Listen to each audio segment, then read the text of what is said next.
directed by Brian Kirk and written by Adam Mervis and Matthew Michael Carnahan.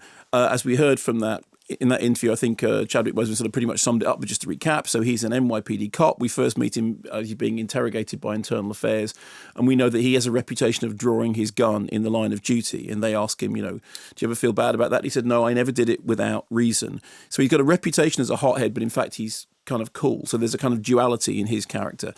We begin with this robbery, which two low-level criminals break into a building searching for drugs, and they find many more drugs than they had expected to find. So clearly they've been set up, and one of them, the one played by Stephen James, realises that, hang on, this is not what we bargained for. But the other one says, doesn't matter, just do whatever you want.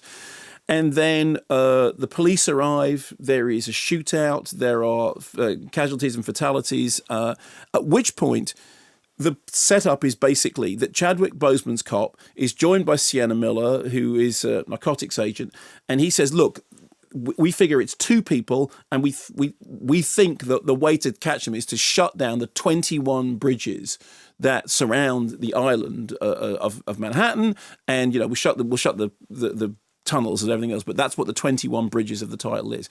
So what you've got is a kind of very nicely set up thing, which is on the one hand you've got him, he has a reputation of being a hothead, but he's actually a kind of cooler character than that.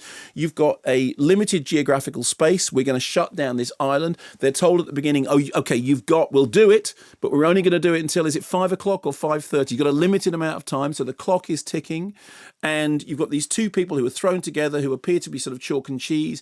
She says, I need to know that you've got my back. And are you the kind of guy that your reputation is? And he says, what's my reputation? She says, your reputation is that, you're somebody who'll draw their weapon whenever it's necessary. And he said, I never did it unless there's a reason. And she said, well, 7 dead cops seems like a reason. Now, you heard from that clip, I think, that the dialogue, which is sort of aiming towards hard-boiled. I mean, it's wallowing in cliche. I mean, it is absolutely gum-chewing, cliche-ridden cop dialogue. But the thing is, I don't particularly have a problem with that, because as far as I'm concerned, 21 Bridges is an A-list B-movie.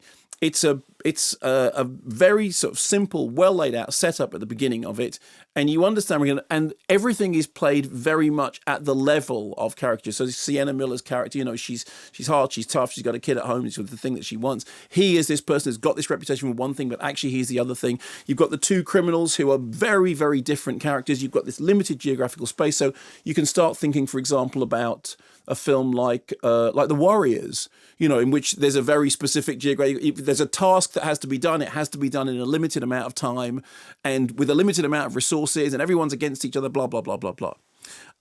It reminded me a little bit of Black and Blue, which came out a couple of weeks ago with Naomi Harris, which I have to say came and went under the radar. When I was reviewing that, I said, okay, we know what all the coordinates are, but what I like about it is that it's done efficiently.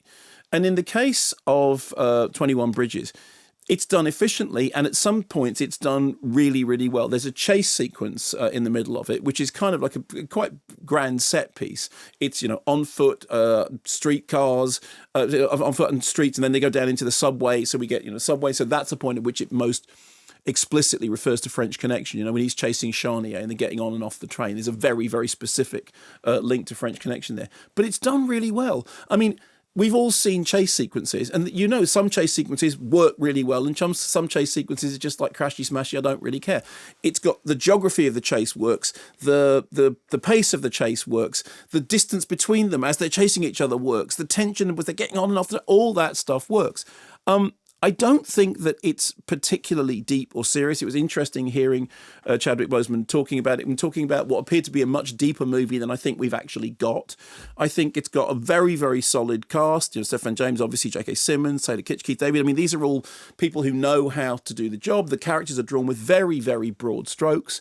And it doesn't, for me, we're not talking about Serpico. We're not talking about French Connection levels of character development. But what we are talking about is a nuts and bolts B-movie, thriller setup that is executed efficiently and which I enjoyed. And particularly that chase, which is about 12, 13 minutes long, something like that, which really had me doing that thing about gripping the edge of my seat. So I think it's disposable. I think it's on the surface. I think the characters are drawn at the level of caricature, but I enjoyed it.